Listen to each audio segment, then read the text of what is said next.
యేసు రాజుగా వచ్చుచున్నాడు, భూలోకమంతా తెలుసుకుంటాడు.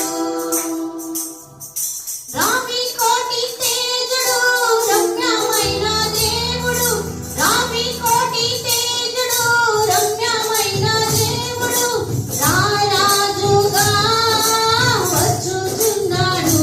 యేసు రారాజుగా వచ్చుచున్నాడు.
స్తుతించున్నాం నాయన. నా తండ్రి అయ్యా నాయన గత సంవత్సరం అంతా నాయన మీరు నీళ్ళ భద్రపరిచి కాచి కాపాడు కృపలకు నీవు చేసిన మేలకు నీవు చూపిన కృపలకు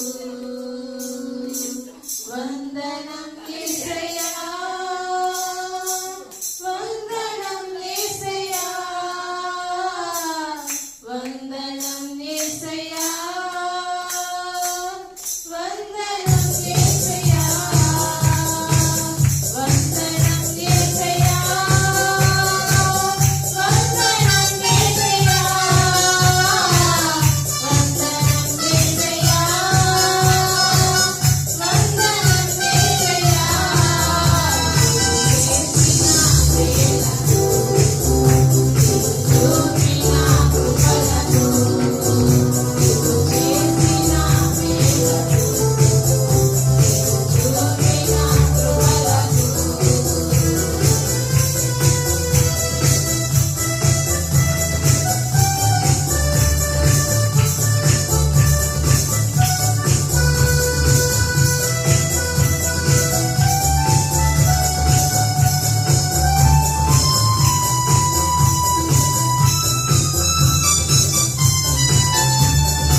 రెండో వారంలో కూడా మమ్మల్ని అందరినీ సజీవుగా దేవుడు నిలిపాడు. మాకు ఉన్నంతలోనే సర్దుకుపోయే మనసు, అర్థం చేసుకునే మనసు నాకు ఇచ్చాడు దేవుడు. నాకు చదువు లేకపోయినా దేవుడే నాకు అన్ని గురువు దైవంగా నన్ను అన్నింటిలో తోడుగా ఉండి నడిపిస్తున్నాడు. మొన్నైతే శుక్రవారం రోజు నా ఊరు నాలే లేదు, ఉన్నట్టు ఉండి మోకాళ్ళు ఊరికే వాసిపోయింది. మా కోడలికి పాపం ఈ నెలంతా పాపం అక్కడికి 7 గంటలకి డ్యూటీ వేసేసారు. కానీ నేను అంతకుముందే చెప్పేశా, పండగ పోయేదాకా ఇసు నేనేం చేయలేను, నాకు మనసు పడదు. నేను కానీ చీకటి తినేసుకొని పని చేసాను, ఏదైనా బాగా లేకపోతే మళ్ళీ మేము దెబ్బ తినేస్తాము. నువ్వు నేను పోతేనే మన ఇల్లు గడవాలి, అన్నీ అప్పులు తీర్చుకోవాలి. అందుకొని అయిసా ఈ పండగ పోయేదాకా నన్ను మాత్రము లేపొద్దు అని చెప్పేసా. పాపం నన్ను లేపదు, తనే పనులన్నీ చేసుకొని తనకి సహాయంగా వాళ్ళ మామ ఉంటాడు, వాళ్ళిద్దరే చేసుకొని కాఫీ కానీ ఏదైనా కోళ్ళే పెట్టిస్తారు. ఆ రోజు ఆ పాప వెళ్ళిపోయింది, మా ఆయన కూడా బయట ఉన్నాడు, నన్ను లేపడు అసలు. నా పక్కన పిల్లలు ఇద్దరు కూడా కొనుక్కొని ఉన్నారు. 8:30కి నేను డ్యూటీకి వెళ్ళాలి. 8:20 కూడా అయిపోయింది ఆ రోజు. నేను పాటికి నేను నిద్రపోతా ఉండి ఈ కాలు నొప్పి మొలకతా ఉన్నా నిద్రలోనే. అప్పుడు ధనులు అంటా వచ్చి మా సార్ లాగా వచ్చేసాడు, తెల్ల కొట్టు వేసుకుంటాడు. ఆయన ఇప్పుడు ప్యాంట్ సొక్క వేసుకుంటాడు. ఆయన లాగా వచ్చేసి పక్కన మళ్ళీ ఆయన భార్య ఉంది. ఏం ఆదర్శమ్మా వచ్చేసి ఏమి ఇంకా లేదు నువ్వు అని అన్నాడు. మా సార్ చూడంగానే ఈ కాలుని పెట్టపోయిందో ఆయన అట్టే చేసి ఒకే సత్తంగా నిలబెట్టేశాడు. అప్పుడు ఏం ఆదర్శమ్మా టైం ఎంత ఏమి రాలేదు అని ఆయన ఉండి ఆ పక్కన ఆయన భార్య ఉండి ఏమోనండి ఒళ్ళు బాగలేదు కావాలి, అంతేగా పాపము 8:20కే డ్యూటీకి వచ్చేది, 8:30కి ఇంకా పునుకోనుందంటే తనకు బాగలేదని. అప్పుడే నేను అనుకున్నాను, ఆయన నీకు కోట్లాది కృతజ్ఞతలు నాయన, వచ్చింది దేవుడు పక్కన నుండి దూతని నాకు అర్థమైంది. అప్పుడు నేను పనికాడికి పోయేటప్పటికి 8:30 అయిపోయింది. వాళ్ళిద్దరు మనకు బాధపడతా నాకు ఫోన్ చేయమంటా ఉండదంటాను. అప్పుడు నేను గేటు తీయగానే ఆ టైంలో నేనే పోయి ఫస్ట్ గేటు తీస్తా. అప్పుడు ఎవరో వచ్చినట్టుగా ఉన్నారు, ఎవరు చూడు పద్మ అన్నాడంట ఆయన మా సారు. ఎవరో ఎందుకు వస్తారండి, 6 లక్షల వచ్చి ఏమో జరుగుతుంది అందుకే లేటుగా వచ్చిందని నాకు వస్తానుంది. ఏం 6 లక్షలు మా టైం ఇట్లా చూసి నన్ను అడిగింది. వాళ్ళ దాని కదమ్మా మీరిద్దరు వచ్చి లేపితే నేను డ్యూటీకి వచ్చాను, లేకపోతే నేను వచ్చిండేదాన్ని కదా. ఆమె హిందువులు అప్పుడు అన్నది, లేపింది మేం కాదు ఇట్లా అన్నదాన్ని. వేడి మాకు వేసుకుంటారు సిలువ అట్లా వేసుకొని మీ దేవుడే వచ్చి నేను లేపాడు అదృష్టమ్మా, నీకు మీ దేవుడికి వందనాలు అనింది. సరే మీరు కూడా మారాలమ్మా అనుకొని నేను అప్పుడు ఆడ పెట్టిన తర్వాత ఆడ గమ్మగా మా సార్ కూడా ఉండి సరే అదృష్టం పోయి పని చూసుకోపో అన్నాడు. నాయన వీళ్ళకి ఇంత మనసు ఇచ్చావు తండ్రి, ఈ పని అయితే నా సొంతగా నేను ఎత్తుకున్నదైతే కాదు, నా బలానికి ఈ పని నాకు సాగదు. పొద్దు నుంచి పోయినంత వరకు సందు పానీరు వాళ్ళు నన్ను ఆ పని చేయి ఈ పని చేయి ఈ పని అంటానే ఉంటారు. అయినా నేను చేయను, నా మాట నా నోటుకుంటూ రాదు. దేవుడు నన్ను ఆ పనిలో అంతగా ఆదరించి వాళ్ళకి ఏ పని కూడా ఎదురు చెప్పకుండా వాళ్ళ ఇంట్లో మనిషిగా నేను కలిసిపోయి ప్రతిదీ ఇంతకు ముందు అది ఏది పెట్టేది లేదు. వాళ్ళు ఇప్పుడు మీ మనవడికి ఎత్తుకోబో మీ మనవరాలకి ఎత్తుకోబో ఏది కూడా ఇంకొక అమ్మాయికి పెట్టరు, కానీ ఫస్ట్ ఆ అమ్మాయికి పెట్టేవాళ్ళు ఇప్పుడు ఆ అమ్మాయికి మానేసి ఏదైనా నాకు పెడతారు. ఆ విధంగా దేవుడు మనసు కలిగించాడంటే ఇది నా బలమైతే కాదు, నా మనసు అయితే కాదు, ఇదంతా నా దేవుడు నా యందుండి నాకు చేసే ఈ గొప్ప కార్యము. ఈ చిన్న సాక్షిని దేవుడు దీవించి 12వ అధ్యాయము 1-2 వచనములు చదువు.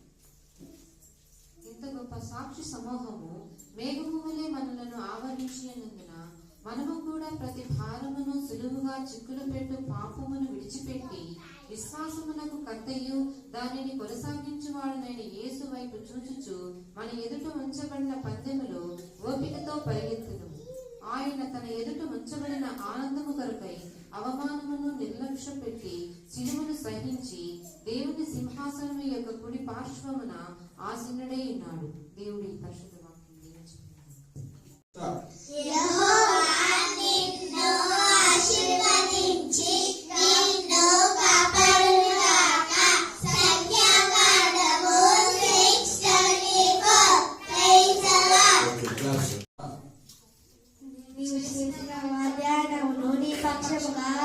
పరిచర్యలో మొదటి రాజులు 6:12 ప్రైజ్ దేవుని నామానికి మహిమ కలుగును. అందరికీ మన ప్రభువైన యేసుక్రీస్తు నామములో శుభాభివందనాలు తెలియజేస్తున్నాను. చదవబడిన వాక్యము మనం విన్నాము. అపోస్తలుడైన పౌలు ఫిబ్రవరికి రాసిన పత్రిక 12వ అధ్యాయం మొదటి 2 వచనాలు మనం చదవగా విన్నాము. ఇంత గొప్ప సాక్షి సమూహము మేఘం వలె మనల్ని ఆవరించినందున మనము కూడా ప్రతి భారమును సిలువగా చిక్కులు పెట్టే పాపమును విడిచిపెట్టి విశ్వాసమునకు కర్తను దాన్ని కొనసాగించేవాడైన యేసు వైపు చూచుచు మన ఎదుట ఉంచబడిన పందెములో ఓపికతో పరిగెత్తుదము. ఆయన తన ఎదుట ఉంచబడిన ఆనందం కొరకై అవమానము నిర్లక్ష్య పెట్టి సిలువను సహించి దేవుని సింహాసనం యొక్క కుడిపార్శ్వమున ఆసీనుడై ఉన్నాడు. ప్రార్థించుకున్నాం. ప్రేమానందం గల మా ప్రియ పరలోకపు తండ్రి, నేను ఈ వాక్యం భాగాన్ని బట్టి కొందరు నేను ఈ మాటలు నేను ధ్యానించుకోవచ్చుండగా నాన్న యేసయ్య, నా నోటికి మీరు మాట్లాడించండి ప్రభువైనా. మీ శ్రీవచనాన్ని మరుగుపరచండి. మీరే నా తండ్రి నాతో మా అందరితో మాట్లాడి ప్రభు మీరే మహిమ పొందమని, ఇలా మంచి నేర్పడిన విత్తనం ఎలా 30 60 100 ఫలించున్నారైనా అటువంటి ఫలవంతమైన జీవితాన్ని నాకు మాకు అందరికీ దయచేయమని యేసు నామములో ప్రార్థించని వేడుకొచ్చున్నాము తండ్రి. ఆమేన్. ఇక్కడ గమనిస్తే విశ్వాసములకు కర్తలు దాన్ని కొనసాగించేవాడైన యేసు వైపు చూచుతూ మన ఈ ఆత్మీయ యాత్రలో ముందుకి కొనసాగాలి. ఇక్కడ పరిగెత్తుచు ఓపికతో పరిగెత్తాలి. నడవడం మాత్రమే కాదు, పరిగెత్తమని పౌలు చెప్తారు. అయితే విశ్వాసం ద్వారా మనం ఎటువంటి కార్యాలు పొందుకోగలము. ఈ దినాన మనము ప్రత్యేకంగా ఒక వ్యక్తిని గురించి నేర్చుకుందాం. అంతకన్నా ముందు విశ్వాసం అంటే ఏంటో మనకు అందరికీ తెలుసు. ఏంటంటే విశ్వాసం అంటే ఏంటి? ఏం లేదా? 11వ అధ్యాయం 1వ వచనం ఉంటుంది ఎబ్రీ పత్రికలో. విశ్వాసం అన్నది నిరీక్షింపబడి వాటి యొక్క నిజ స్వరూపమును, అదృశ్యమైనవి ఉన్న వాళ్ళకు రుజువునై ఉన్నది. అక్కడ లేదు కానీ ఉంది అని నమ్మడమే విశ్వాసం. చూడండి, దాన్ని ఇది ఉంది, ఇది జరుగుతుంది ఖచ్చితంగా అని నమ్మడమే విశ్వాసం. అయితే మనం విశ్వాసం అంటాం కానీ అనేక సందర్భాల్లో మనము దాన్ని ఎదుర్కొనే సమయం వచ్చినప్పుడు అనేక మార్లు మనము పడిపోతుంటాం, అల్ప విశ్వాసంగా అయిపోతుంటాం. అయితే ఈ 11వ అధ్యాయంలో మనం గమనిస్తే కొంతమంది విశ్వాస వీరుల గురించి రాయబడి ఉంటుంది. వారు ఎలా విశ్వాసం ద్వారా గొప్ప కార్యాలు పొందారు, గొప్ప వాటిని అనుభవించారు, రాజ్యాలు జయించారు. కొంతమంది విశ్వాసం ద్వారా ప్రభు ఓడగట్టమంటే వర్షం ఎలా ఉంటుందో తెలియదు, అలాంటి పరిస్థితుల్లో కూడా ఒక ఓడ నిర్మించాడు ఒక వ్యక్తి. ఇంకొక వ్యక్తి అయితే ఆయనతో నడుస్తూ ఆయన రాజ్యానికి వెళ్ళిపోయాడు. మరొకరైతే సింహాలనోలని మూయగలిగారు. మరొకరైతే అగ్ని బలమును చల్లార్చగలిగారు. ఎరుకో గోడలు కూల్చగలిగారు కదా. ఇంకా ఎన్నో ఈ 11వ అధ్యాయంలో మన కొరకు దేవుడు పొందపరిచి ఉన్నాడు. మరొకరైతే వృద్ధాప్యంలో ఏ ఆనవాళ్ళు లేని సమయాల్లో బిడ్డల్ని పొందుకున్నారు. ఇవన్నీ మన కొరకు రాసి పెట్టాడంటే దేవుడు. మనం కూడా ఇటువంటి కార్యాలు ఎన్నో పొందుకోగలము. వాళ్ళు కూడా సామాన్యమైన మనుషులే. వాళ్ళ ద్వారా జరిగించే దేవుడు మన ద్వారా మన కార్యాలు జరిపిస్తాడైతే మనం ఆయన పట్ల విశ్వాసము కలిగి ఉండాలి. ప్రత్యేకంగా విశ్వాస వీరులు 16 మందిలో 18 మంది రాయబడి ఉంటుంది. అయితే ఈ గ్రంథకర్త ఇంకా పేరు రాయలేక ఇంకా ఎంతో మంది అని ముగిస్తాడు. ప్రియమైనట్టారా, క్రైస్తవ జీవితంలో ఈ విశ్వాసం అనేది చాలా ముఖ్యమైన అంశం కదా.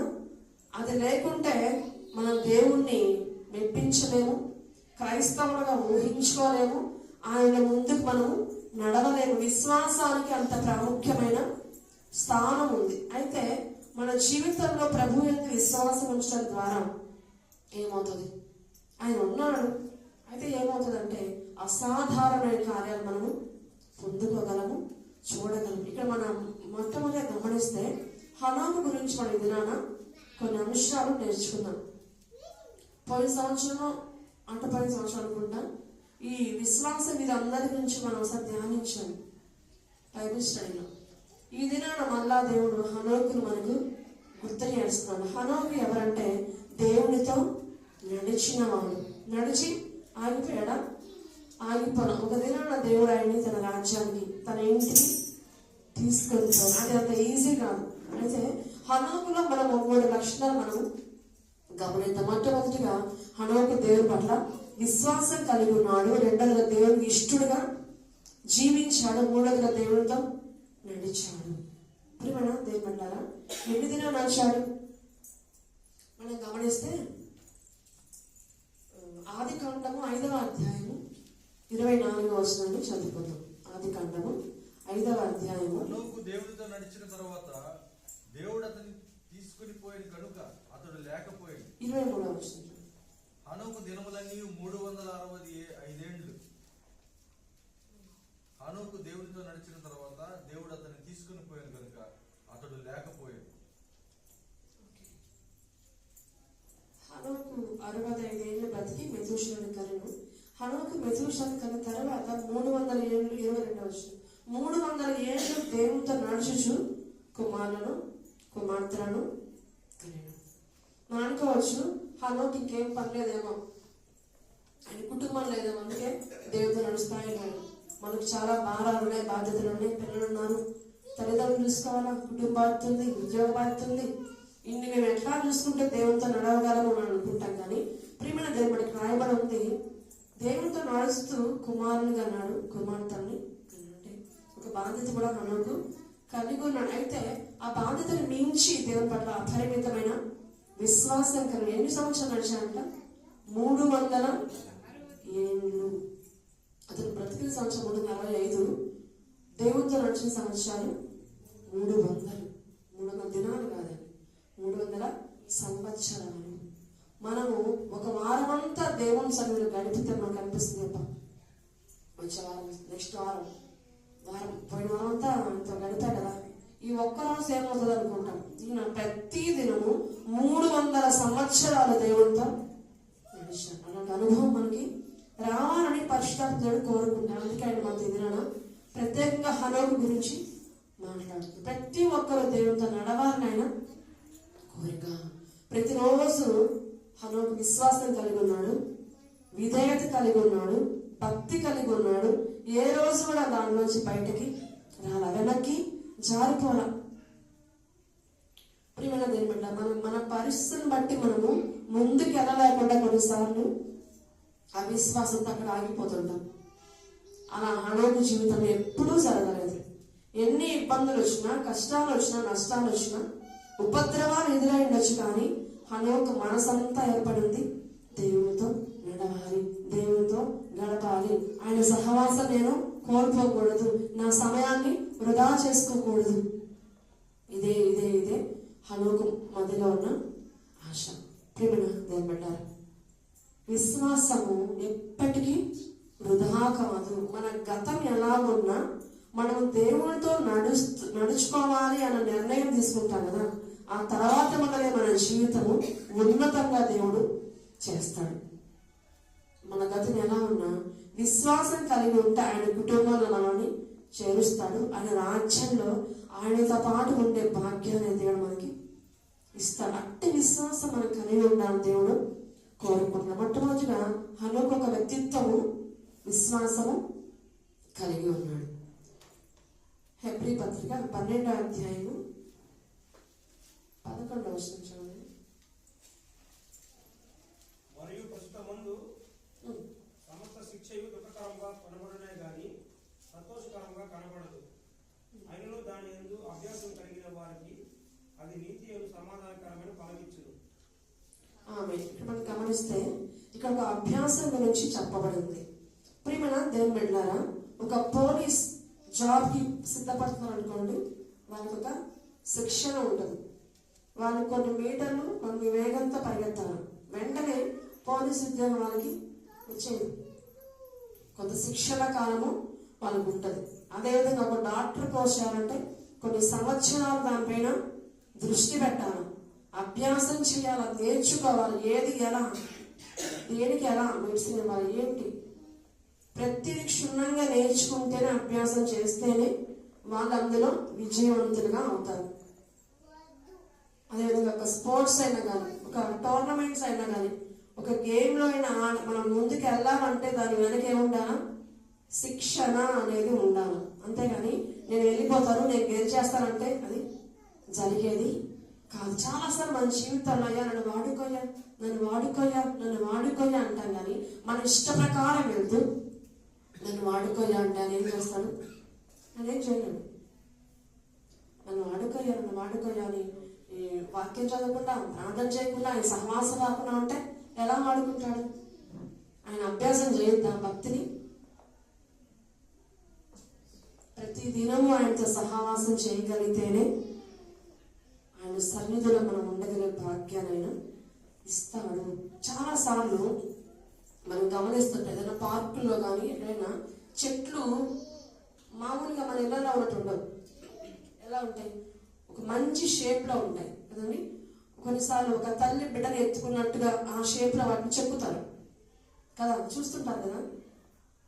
ఆ షేప్ ఎలా వచ్చిన వాటికి ఎక్స్ట్రాగా ఉన్న వాటిని కట్ చేస్తారు. అలాగే మన జీవితంలో కూడా ఎక్స్ట్రాగా ఏమైనా ఉన్నాయేమో దేవుడు ఆయన దగ్గరికి వెళ్ళి అయ్యా నన్ను వాడుకోయా అంటే హృదయపూర్వకంగా అడిగితే ఏం చేస్తాడు తెలుసా?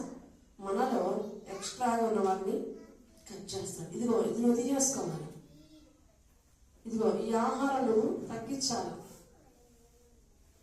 ఈ పని నువ్వు చేయకూడదు, ఇన్ని గంటలు నువ్వు లేయాలి, 4 గంటలు లేయాలని చెప్పండి. దేవుడు ఏం చేస్తాను?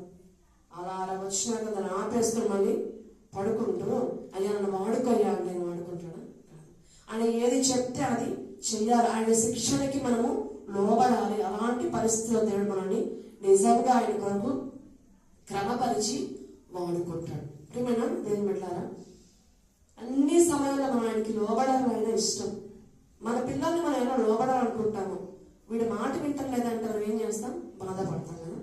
మన జీవితంలో కూడా మనం ఆయనకి విరోధంగా, ఆయనకు అయిష్టంగా, ఆయన బాధ పెడుతూ మనం జీవిస్తే ఆయన కూడా మన పట్ల దుఃఖం కలిగి ఉంటాడు. అయితే మన జీవితాన్ని ఆయనకు అప్పగించి విశ్వాసం కలిగి ముందుకెళ్తే ఆ శిక్షణ సమయము ఎంత కష్టకరంగా ఉన్నప్పటికీ ఫలితము అద్భుతంగా దేవుడు చేస్తాడు.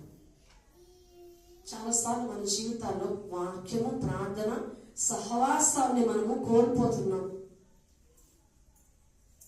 హనోకు దాన్ని కోల్పడానికి ఇష్టపడ ప్రతి దినం ఆయనతో నడిచాడు నడిచాడు నడిచాడు.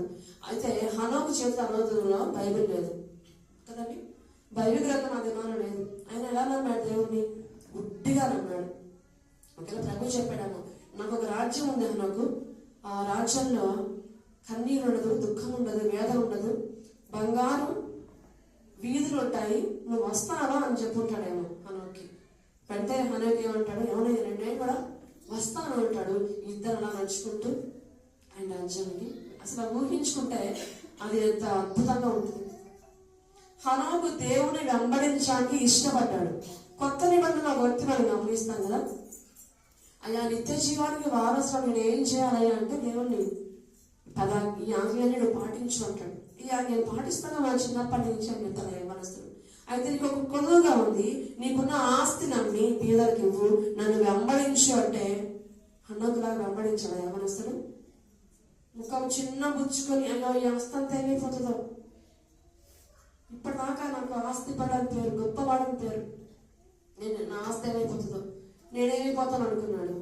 ప్రభువునే కోల్పోయాడు. అట్టి భాగ్యాన్ని ఆ యవ్వన బిడ్డ విడిచిపెట్టడానికి కూడా ఇష్టపడ్డాడు. ప్రియమైన దేవుని బిడ్డలారా, మన జీవితాల్లో ప్రభువుని మించి ఏది మనకి అక్కర్లేదు అన్న నిర్ణయానికి మనం వస్తే ఆయనతో పాటు ఆయన రాజ్యానికి మనం వెళ్ళగలం. రెండోదిగా మనం గమనిస్తే దేవుడికి ఇష్టడుగా బ్రతికాడు, అంటే పవిత్రంగా నిజాయితీగా బ్రతికాడు. అయితే ఒక ప్రశ్న, మనం ఎవరికి ఇష్టడుగా బ్రతుకుతున్నాం? ఎవరిని మెప్పించాలని బతుకుతున్నాం? ఈ పని చేస్తే ఈ పని 1 గంటలో చేయమన్నాడు నా అధికారి, అరగంటలో చేసి ఆయన ముందు పెడితే ఆయన మెప్పించవచ్చు అనుకుంటాం కదా. ఒకవేళ ఒక మంచి వంటకం చేసి భర్తను మెప్పించవచ్చు అనుకుంటాం కదా, పిల్లల్ని మెప్పించవచ్చు అనుకుంటాం కదా. అయితే దేవుడిని మెప్పిస్తున్నావా? దేవుడికి ఇష్టడిగా బ్రతుకుతున్నామా? మనం ఎవరికి ఇష్టంగా బ్రతుకుతున్నాం? ఎవరెవరికో ఎవరి కోసమో మనం ఇష్టంగా ఉండాలనుకుంటాం, ఎవరి కోసమో కొన్ని మానేస్తారు కొంతమంది. నాకు ఇష్టమైన వాళ్ళకి ఈ పని చేయడం నచ్చదు కాబట్టి నేను కూడా చెయ్యను అనుకుంటారు కొంతమంది. ప్రేమదేమంటారు, ఒకవేళ ఒక ప్రేమించిన వ్యక్తితో వివాహం అవ్వకపోతే స్ట్రగుల్ అయిపోయి ఆ లవ్ ఫెయిల్యూర్ వల్ల సూసైడ్ చేసుకునే వాళ్ళు ఉన్నారు. ఈ మధ్య ఒక వార్త తెలిసింది, అబ్బాయి నేను విన్నది చాలా స్పిరిచువల్గా ఉంటాడంట, అందరికీ సహాయం చేస్తా అంట. ఆ ఊరిలో 25 సంవత్సరాల అబ్బాయికి మొన్న సూసైడ్ చేసుకున్నాడు. ఎందుకు అని అడిగితే వీడియో కాల్ మాట్లాడుతూనే ఉన్నాడంట తను ప్రేమించిన వ్యక్తితో. ఏమైందో తెలియదు, వాళ్ళ ముందే అలా ఆన్ చేసుకొని ఫ్యాన్కి హ్యాంగ్ చేసుకున్నాడు. అంటే స్పిరిచువల్ ఉన్నాడు కదా, అని పేరు పొందుకున్నాడు కదా. మరి ఒక వ్యక్తి కోసం ఎందుకు చనిపోయాడు? మన ప్రభువు మన కోసం చనిపోతే మనం ఎవరి కోసం చచ్చిపోవాలనుకుంటున్నాం? ఎవరిని ప్రేమిస్తున్నాం? ఎవరికి ఇష్టంగా ఉండాలనుకుంటున్నాం? 25 సంవత్సరాలు ఎన్ని ఆశలు ఉంటాయి తల్లిదండ్రులకి. అర్థాంతరంగా జీవితాన్ని ముగించుకుంటున్నారు. ఇది స్పిరిచువల్ కాదు, ఆత్మీయత కాదు అది కదా. ఆత్మీయంగా ఉండాలి, అలా చేయరు. మా ఫ్రెండ్ స్టేటస్ చూసి అడిగా ఏమైంది అంటే నేను చెప్పుకొచ్చింది. అప్పుడు నాకు అనిపించింది స్పిరిచువల్గా ఉండేలా చెయ్యాలి. వాళ్ళు కాకపోతే ఇంకొకరిని దేవుడు మనం నడిపిస్తారు, వాళ్ళే నా జీవితం. కాబట్టి మనుషులకి ఇష్టలుగా మనము బ్రతకకూడదు. మనుషుల్ని మన ఇష్టలుగా మనం బ్రతకాలంటే ఏదో రోజు వాళ్ళు మనల్ని నిరుత్సాహపరుస్తారు. ఎప్పుడు వాళ్ళు మనం సంతోషపెట్టరు, వాళ్ళ మాటలతో మనల్ని దుఃఖపరుస్తారు. అయితే మన దేవుడు ఉన్నాడే, ఎప్పుడు ఆయన నిరాశపరచడు, కృంగజేయుడు. మన దేవుడు దయగల దేవుడు, ఆయన దయగల మాటలతో మనల్ని బలపరచు. ఒకవేళ టెన్షన్స్, భరించలేని టెన్షన్స్ వచ్చినా, కృంగిపోతున్నాను, ఈ సమస్య నుంచి నేను బయటకు రాలేను అన్న సమస్యలు వచ్చినప్పటికీ దేవుడు మనతో ఉండి ఆ పరిస్థితి నుంచి గట్టెక్కిస్తాడే కానీ నేను ఏ ఫ్యాన్కో ఏ ట్రైన్కో అప్పగించను. కాబట్టి మనకు ఏదైనా సమస్యలు వస్తే దేవుని వైపు చూడండి, ఆయనకి ఇష్టంగా బ్రతకండి. మనుషులకు కాదు, వస్తువుల కోసం కాదు. ఆయనకి ఇష్టంగా హనోకు బ్రతికాడు కాబట్టి అతనితో పాటు తీసుకెళ్తాడు ప్రభు. సమరస్త్రీని మనం గమనిస్తే 7 మందికి 7 5 పెరిమిట్లు ఉంటే ఇప్పుడు అది 6 ఇష్టలాగా బ్రతికింది సమరస్త్రీ కదా. ఒకరి తర్వాత ఒకరు, ఒకరి తర్వాత ఒకరు, ఒకరి తర్వాత ఒకరు, అలా 6 తన జీవనాన్ని కొనసాగించింది. ఎక్కడ తృప్తి లేదు, నిరాశ ఆమె ఎదుర్కొంటుంది. అయితే అనుకుంది ఒకరోజు దేవుడు ఆమెను ఎదుర్కోవడానికి వచ్చాడు. మనం అనుకుంటాం ఇంటి మనుషులతో కూడా దేవుడు ప్రేమిస్తాడా? మనల్ని ప్రేమించిన దేవుడు వాళ్ళని ప్రేమించడం ఆశ్చర్యం ఉందండి. సమరస్త్రీ కోసం దేవుడు ఒక మిట్ట మధ్యాహ్నం వేళ ఆమె కోసమే వచ్చాడు. ఆమె మాట, ఆమె ప్రభు మాట నమ్మింది. దేవుడు అన్నాడు, అడిగాడు, మా నీ భక్తం తీసుకురా, నీకు మంచుకోవాలి, మన జీవజాలం ఇస్తాను. నాకు లేడయ్యా. అవునమ్మా, నువ్వు సత్యమే చెప్పావు, నిజం చెప్పింది, దేవుని దగ్గర నుంచి గొప్ప నీరు పొందుకుంది. సామెతల గ్రంథం ఉంటుంది, సామెతల గ్రంథం 12వ అధ్యాయము 22వ వచనం మనం చదువుకుందాం. సామెతల గ్రంథము 12వ అధ్యాయము 22వ వచనం. నీతిమంతునికి ఏ ఆపదయు సంభవింపదు, భక్తిహీనులు కీడుతో నిండి ఉందురు. 12:22.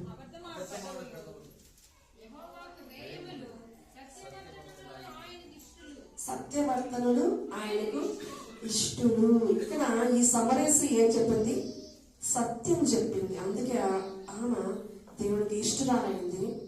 ఆ తర్వాత ఆ మాటలు, దేవుడి మాటలలో అసత్యాన్ని, అక్రమ జీవితాన్ని కొట్టివేసేలాగా చేశాయి. దేవుణ్ణి వెంబడించి అనేక మందిని ప్రభు వైపు తిప్పగలిగింది. ప్రియమైన బిడ్డలారా, సత్యం ఉందా మనలో?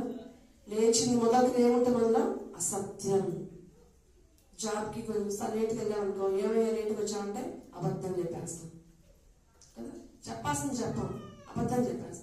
లేచిన దగ్గర నుంచి మన నోట ఏముంటుంది? అబద్ధమే ఉంటుంది. నిద్రపోయే వరకు. ఒక రాజకీయ నాయకుడు కళ వచ్చిందంట. ఆ కళలో ఆయన ఏదో లోకానికి వెళ్ళిపోయాడు. ఆ లోకంలో ఉంటే పెద్ద పెద్ద గడియారాలు ఉన్నాయంట. గడియారాలు ఉంటే చాలా ఉన్నాయంట. ఆయనకు అర్థం కదా, అన్నీ చూస్తూ ఉన్నాడు. అవన్నీ ఒక్కొక్కటి స్లోగా, కొన్ని ఫాస్ట్గా, కొన్ని బాగా ఫాస్ట్గా తిరుగుతూ ఉన్నాయంట ఆ గడియారాలు. అప్పుడు ఆ దూత వచ్చిందంట. ఆ దూతను అడిగారంట, ఏంటి గడియారాలు అన్నీ అంటే ఆ దూత చెప్పాడంట, ఈ గడియారాలు మీకు తెలియదు కదా, ఈ గడియారం ఏంటి తెలుసా, భూలోకంలో మీరు అబద్ధాలు చెప్తుంటారు కదా, అవి ఇక్కడ కౌంట్ చేయబడతాయి. అవునా అంటే ఒక్కొక్కటి చూస్తున్నాను. ఆయనకి కళ్ళ తెరుస్తున్నాను, ఇది పక్కింటి వాళ్ళ గడియారము, ఇది వేరే గడియారం అంటే ఆ గడియారం స్లోగా ఒక్కోసారి ఆగిపోయి అలా తిరుగుతూ ఉన్నాయి. ఆయన అడిగాడంట, నా గడియారం ఎక్కడుంది? ఆ దూత చెప్తుందంట, అది పైన ఫ్యాన్ లా తిరుగుతుంది కదా, ఆ గడియారం మీదే. అయితే ఆయన రాజకీయ నాయకుడు. రాజకీయం ఏం చెప్తారండి అంటే ఆ ఓట్ల కోసం చెప్తారులే, మేము అది చేస్తాం ఇది చేస్తాం ఇంకా.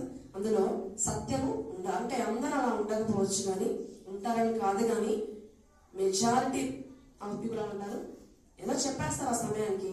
అది చేసామో కాదు తర్వాత మన జీవితాల్లో కూడా మన గడియారం ఎలా ఉందో, ఎలా తిరుగుతుందో ఆలోచించాల్సిన విషయమే కదా.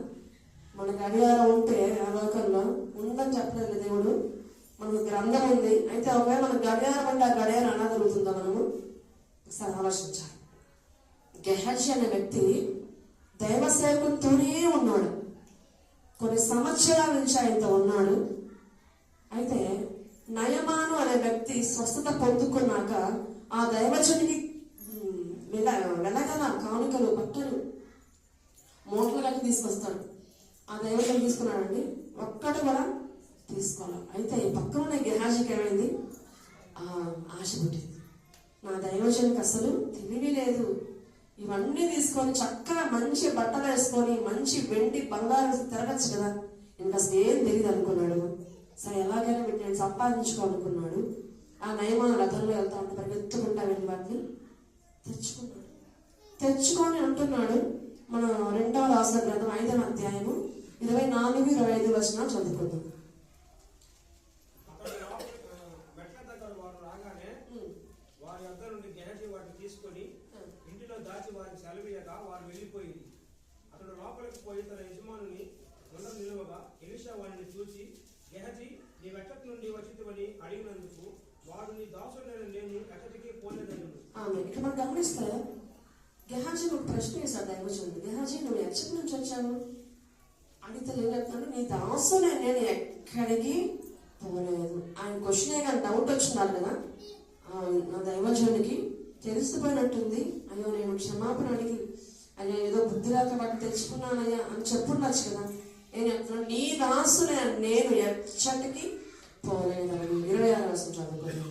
అంతటా ఎలీషా వానితో, ఆ మనుషుడు తన రథము దిగి నేను ఎదుర్కొన్నటకు తిరిగి వచ్చినప్పుడు నా మనసులైతే కూడా రాలేదా? ద్రవ్యమును, వస్త్రములను, ఒలివ చెట్ల తోటలను, ద్రాక్ష తోటలను, గొర్రెలను, ఎడ్లను, దాసీలను సంపాదించుకున్నటకు ఇది సమయమా? కాబట్టి నయమాలను కలిగిన ఈ కుస్తు నీకును నీ సంతతికి సర్వకాలము అంటిండును అని చెప్పగా, వాడు మంచు వలె తెల్లనైన పుస్తకం కలిగి ఎలీషా ఎదుట నుండి బయటికి వెళ్ళాడు. ఆమేన్. ఇక్కడ అబద్ధం చెప్పాడు, దాచుకోలేకపోయాడు కదా. దైవజనుడు చెప్పాడు, సరే తెచ్చుకున్నావు కదా, వాటితో పాటు ఆయనకున్న కుష్టి కూడా తెచ్చుకున్నాడు. శాపాన్ని తెచ్చుకున్నాడు గెహజీ తరతరాలు. అతను ఒక్కడే కాదు, ప్రియమైన నిలబెట్టారా, మన జీవితంలో అబద్ధం అనేది ఉంటే, అబద్ధం అనేది ఏరుతుంటే అది తరతరాలకి శాపమే. మన పిల్లల తరాలకి శాపంగా ఉంటుంది. కాబట్టి మనం సత్యంతో బ్రతుకుతాము, సత్యంతో దేవుని ఆరాధిద్దాము, అనేక తరాలకి మన దేవుడు దీవెనకరంగా చేస్తాడు. అయితే పౌలు అంటాడు కదా, నేను క్రీస్తు కోసం బ్రతుకుతాను, నా కోసం చనిపోయిన క్రీస్తు కోసం నేను బ్రతుకుతాను అన్న పౌలు తీర్మానము ఇది నా ప్రతి ఒక్కరూ కలిగి ఉండాలి. ప్రతి క్రైస్తవుడు నినాదంగా అది మారాలి. ప్రభువు కొరకు మన జీవితాన్ని కట్టేసుకోవాలి. పెళ్లిళ్ళ సమయంలో నూతన వధువు గారు చెప్తారు కదా, కష్టమైన నష్టమైన నీతోనే ఉంటాను చెప్పిస్తారు. మన జీవితం కూడా ఆత్మీయంగా మన ప్రభువుకి కట్టబడినప్పుడు మనం ఆయన దాటి ఎక్కడికి పోలేము. ఆయన సన్నిధిని విడిచి ఆ సమయంలో బయట ఎక్కడ మనం తిరగలేము. అలాంటి అనుభవంలో మనల్ని నడిపిస్తూ, ఒకవేళ మనం వెళ్ళాలన్నా కానీ ఇది దేవుని సమయం కదా, నువ్వు ఎక్కడ ఉండాలి అన్న ప్రేరేపణ మనకి ఇస్తాడు. కాబట్టి మీ జీవితాలు దేవునికి కట్టేసుకోండి. మరి ఎవరికి ఇచ్చిన ఆయన సమయాన్ని వాళ్ళకి ఇవ్వద్దు. దేవుని సమయం దేవునికి ఇవ్వండి. ఆయన మన జీవితాలు గొప్ప కార్యాలు జరిపిస్తాడు. డిఎల్ మోడీ గారంట ఆయన ట్రైన్లో ప్రయాణిస్తూ ఉన్నారంట. ప్రయాణిస్తూ ఉంటే కొంతమంది ఎవరి బిడ్డలు పేకాట ఆడుతూ ఉన్నారంట. వాళ్ళకి ఒక వ్యక్తి తక్కువేడంట. వాళ్ళు చూస్తూ ఉన్నాడు డిఎల్ మోడీ గారికి ఎలా కలిసి వార్త చెప్పాలనుకున్నాడు. అంతలో యవ్వనస్తులు మీరు కూడా ఒక చెయ్యొచ్చు కదా అని అడిగారంట ఆయన, దైవజనేనా ఆ వ్యక్తిని. అయితే ఆయన చెప్పాడంట, నేనా, నాకు చేతులు లేవు కదా అన్నాడు. వాళ్ళు వెర్రిగా నవ్వి, చేతులు లేవేంటి, 2 చేతులు పెట్టుకొని చేతులు లేవంటున్నారు మీరు అంటే, ఆయన అన్నాడంట, ఇవి ఎప్పుడో నా దేవుడికి ఇచ్చేసాను. ఈ చేతులతో ఈ వ్యర్థమైన నేను చేయను. చూసారా అంత సమర్పణ. ఆ దినాన ఆ ఎవరి బిడ్డకు సువార్త ప్రకటించి ఆ బిడ్డలందరూ దేవుళ్ళలోకి నడవగలిగేలాగా చేశాడు. ప్రేమ దేవుళ్ళ మన చేతులు దేనికి వాడుతున్నాం? వ్యర్థమైన వాటికి వాడుతున్నాము. కట్టేసుకోండి చేతులు దేవునికి. హృదయాన్ని కట్టేయండి, కళ్ళని కట్టేయండి. మన ప్రతి అవయవాన్ని దేవుడితో ముడిపెట్టండి. ఎటువంటి పాపాన్ని చోట్ల కనజడ మనల్ని నీతిమంతులుగా చేస్తాడు. సత్యవర్తులు ఆయనకి ఇష్టులు. లూకా రాసిన సువార్త 2:14 ఉంటది. దేవుడికి ఇష్టలుగా ఉంటే కలిగే ప్రయోజనం ఏంటి అక్కడ మనం చూడొచ్చు. లూకా రాసిన సువార్త 2:14. దేవునికి మహిమయు ఆయన పిచ్చిన మనుషులకు భూమి మీద సమాధానం కలుగును గాక అని దేవుని స్తోత్రము చేయుచున్నది. ఆమె సర్వోన్నతమైన స్థలంలో దేవునికి మహిమయు ఆయన ఇష్టమైన మనుషులకు భూమి మీద సమాధానము కలుగును గాక. ఈ సమాధానం అందరికీ కాదండి, ఆయనకి ఇష్టమైన మనుషులకి. ఆయనకి ఎవరు ఇష్టలు? సత్యవర్తులు దేవునికి ఇష్టలు. దేవుడి ఆ సమాధానం లోకం ఎవ్వరు ఇవ్వలేదు. అయితే ప్రతి సమయం అనుకోవాలా, నేను చేస్తున్న ఈ పని దేవునికి ఇష్టమా కాదా, ఇష్టమా కాదా, ఇష్టమా కాదా అని క్వశ్చన్ చేసుకొని ప్రతి పని చేయండి. దేవుడికి ఆలోచించి తన ముందుకి నడిపిస్తాడు. అది తెలియకపోతే ఆయన గ్రంథాన్ని చదవండి, అది తెలియపరుస్తాడు. మూడవదిగా మనం గమనిస్తే, మొట్టమొదటిగా హనోకు విశ్వాసం కలిగి ఉన్నాడు. రెండవదిగా ఆయనకి ఇష్టడుగా జీవించాడు. మూడవదిగా మనం గమనిస్తే దేవుడితో నడిచిన వాడు. నడవడం అంటే ఎట్ట పడితే వెళ్ళిపోవడం కాదు, ఆయన చిత్త ప్రకారంగా. ఆయన ఒకవేళ ఒక అనారోగ్యం కూడా నడిపించాలని ఇష్టపడితే ప్రభువా ఓకే అని సిద్ధపడాలి. అటువంటి సిద్ధపాటు మనలో ఉండాలి. అమ్మకు కూడా క్యాన్సర్ వచ్చినప్పుడు అందరూ చాలా బాధపడ్డారు. మా చర్చి వాళ్ళు అసలు ఆంటీకి రావాల్సింది కాదు అందరూ చాలా బాధపడ్డారు. అయితే అమ్మ నోటి నుంచి వ్యర్థమైన మాట ఎదురాల. ఆయన చిత్తాన్ని నమ్మింది. ఏదో దేవుడు నా పట్ల అనుమతించాడు, ఆ మార్గంలో కూడా నేను వెళ్ళాలి అనుకుంది. ఎప్పుడు కూడా నిరాశ పడలేదు, ఎప్పుడు కూడా నిరాశగా మాట్లాడలేదు. దేవుడు ఆ బిడ్డ విశ్వాసంలో ముందుకి నడిపించాడు. చాలా కష్టతరమైన ట్రీట్మెంట్ కూడా బిడ్డ వెళ్ళింది. ఆహారం తినాలనిపించదు, ఏది తిన్నా కారం ఉంటుంది. అసలు చాలా భయంకరంగా ఉండింది ఆ దినాలు గడిచి. అయినప్పటికీ దేవుడి పట్ల విశ్వాసాన్ని విడిచిపెట్టలా. ప్రేమ దేవుడు పెట్టారా, కొన్నిసార్లు మన జీవిత అనారోగ్యాలు రావచ్చు, భయంకరమైనవి. అయితే ప్రభువు నన్ను విడిచిపెట్టాలనుకోవద్దు. ఆయన చిత్తాన్ని నెరవేర్చే వారికి మనము ముందుగా ఓకే ప్రభా ఈ దినాన నేను ఈ అనారోగ్యం కూడా వెళ్ళాలి అని నీ చిత్తం అయితే నన్ను సిద్ధపరచు, నాకు శక్తిని నాకు బలం ఇవ్వు అని దేవుని అడగండి, దేవునితో నడవండి. ఇస్కరియోతు యూదా దేవునితోనే నడిచాడు. ఆయన అద్భుతాలు చూశాడు. ఆయన ఎక్కడ సువార్త అంటే అక్కడికి వెళ్ళాడు ఇస్కరియోతు యూదా. కానీ ప్రభువు ఏం చేశాడండి, 30 వెండి నాణాలకి ఆశపడి ప్రధాన యాజకునికి అమ్మి వేశాడు. ఒక బానిసకు వెలకట్టిన ఆ వెండి నాణ్యాలతో ప్రభువుని అమ్మేసి. ఎందుకు అమ్మేశాడు? ప్రభుతో ఉన్నాడు కదా, ప్రభుతో నడిచాడు కదా, ఆయన అద్భుతాలు చూశాడు కదా, కదిలించబడు కదా, ఇసుకలేదు కదా. ఆయన మనసంతా ఎక్కడ ఉంది? ధనం పైన ఉంది. కొంతసేపు లోకంలో ఉన్నాడు, కొంతసేపు దేవుడితో ఉన్నాడు. ప్రియమైన దేవుని బిడ్డ, కొంతసేపు లోకము, కొంతసేపు దేవుడు ఈ జీవితంలోని ముందుకి తీసుకెళ్ళదు. రెండు పడవల్లో కాలు పెట్టి ముందుకెళ్ళాలంటే మన ప్రయాణం ముందుకి సాగదు. ప్రియమైన దేవుని బిడ్డ, మన జీవితం ఉంటే లోకంలోనే ఉండాలా లేదా దేవుళ్ళైనా ఉండాలి. లోకంతో సహవాసము దేవునికి వైరము. కాబట్టి దేవునితో మనము నడిచేవారుగా ఉండాలి. అయితే మన సహవాసం ఎవరితో ఉంది? ఇటువంటి వారితో ఉంది. ఇటువంటి వస్తువులతో మన సహవాసం ఉంది. ఆ రోజుల్లో అయితే ఒక లెటర్ రాస్తే వాళ్ళు చేయాలి 3 రోజులు, అక్కడి నుంచి రిప్లై రావడానికి 3 రోజులు, ఒక వారం రోజులు పట్టినట్టు. ఇప్పుడు ఈ ఫోన్ వచ్చాక హాయ్ అని బట్టి ఏమొస్తుందండి, వెంటనే విత్ ఇన్ సెకండ్స్ లో రిప్లై చేస్తుంది. ఇది చాలా దగ్గరగా మనుషుల్ని చేస్తుంది. అయితే ఈ దగ్గర చేసిన ఈ ఫోన్ మనుషులు దూరం కూడా చేస్తుంది. ఒకే ఇంట్లో ఉంటారంట, ఒక రూమ్ నుంచి ఇంకో రూమ్లోకి ఏం చేస్తారు, చాటింగ్ చేసుకుంటారు ఈ రోజులు చాలా మంది. దూరమైనట్టే కదా. ఫోన్ ఉండే దూరంగా ఉంటే మాట్లాడడానికి, ఇంట్లో ఉండే వాళ్ళతో మాట్లాడడానికి కాదు. కాబట్టి మీరు ఎవరన్నా ఇంట్లో వాళ్ళతో ఆ రూమ్లో కూర్చొని చాటింగ్ చేయలేక సహవాసం కలిగి ఉన్నాడు ఒకరితో ఒకరు. దేవుడు గొప్ప సమాధానం ఇస్తాడు. ప్రియమైన దేవుని బిడ్డ, అబ్రహాముకు ఎక్కడికి వెళ్తున్నాడో తెలియదు. దేవుడు రమ్మన్నాడు, వెళ్ళాడు, దీవించాడు. ఒక దినాన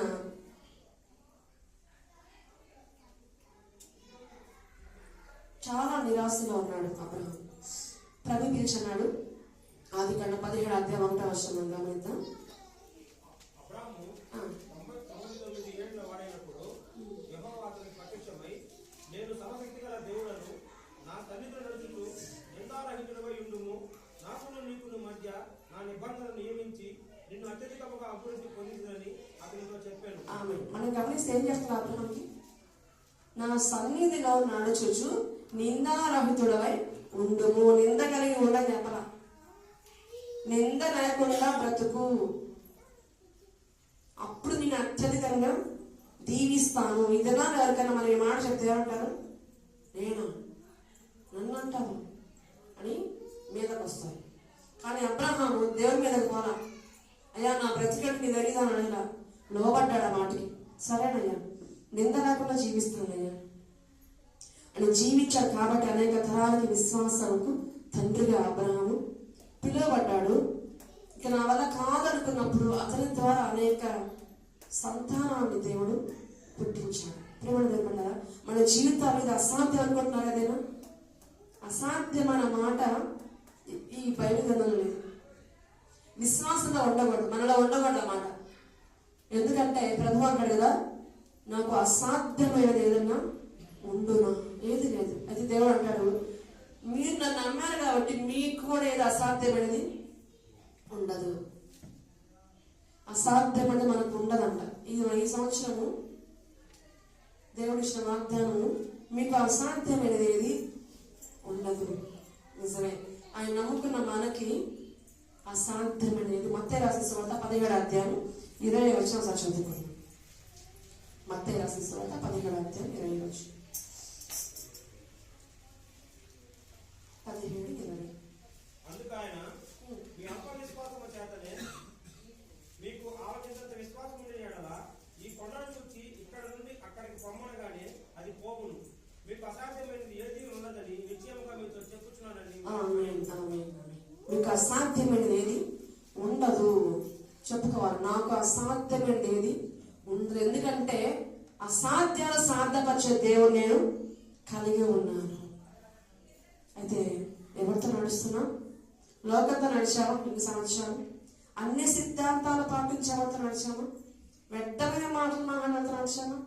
ఒక నిబంధన చేసినా, నేను నీకు కట్టబడి ఉంటా, లోకంతో నాకు పొత్తొద్దయ్యా, నువ్వే నాకు ఆధారమయ్యా, నా ఓటమిని, నా ప్రతికూలతలు, నా కష్టాలు, నా చింతలన్నీ నీ సన్నిధికి తీసుకొచ్చానయ్యా, నువ్వు వాగ్దానం ఇచ్చావు, నీకు అసాధ్యం ఏది ఉండదని.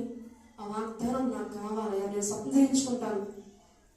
నా జీవితంలో ఏదైతే అసాధ్యం అనుకుంటున్నానో, నా పిల్లల జీవితంలో ఏదైతే అసాధ్యం అనుకుంటున్నానో, ఇది నా వల్ల జరగదు అనుకుంటున్నాను, ఇతను నీతో నడుస్తానయ్యా. నేను వెంబడిస్తాను.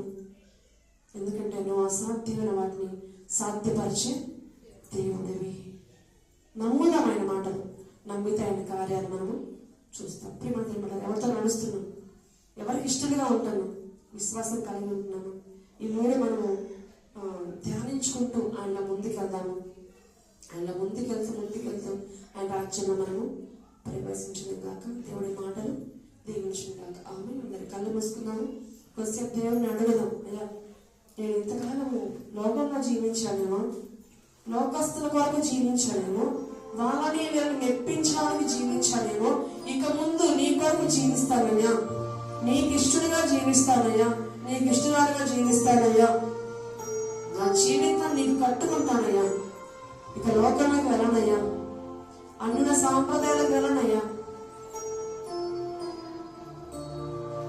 అల్ప విశ్వాసంగా కలనయ్యా. నీలో విశ్వాసం కలిగి ఉంటానయ్యా. ఎందుకంటే నువ్వు జీవితాన్ని మార్చే దేవుడు. హనోకుకి మరణం లేకుండా నీ రాజ్యాన్ని తీసుకెళ్ళిన వ్యక్తులయ్యాను. నీ ఎందుకు నేను విశ్వాసం కలిగి ఉంటున్నానయ్యా.